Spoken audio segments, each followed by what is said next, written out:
หลากหลายความสามารถที่ได้ว่ากันไปเนาะในก่อนหน้านี้ก็คือนี่แหละคนนี้ที่เป็นแม่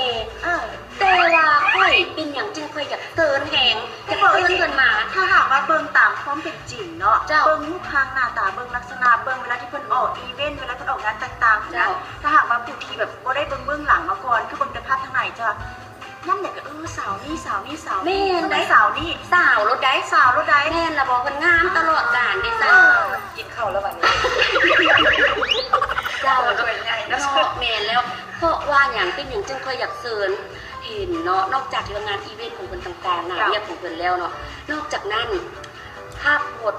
ที่เพิ่นแบบว่ากระจายออกที่หลายๆคนก็อาจจะได้เห็นผ่านตากันในทาง Facebook เนาะเป็นครอบครัวที่แบบว่าสุขสันต์มีความสุขน่าอิจฉาเลย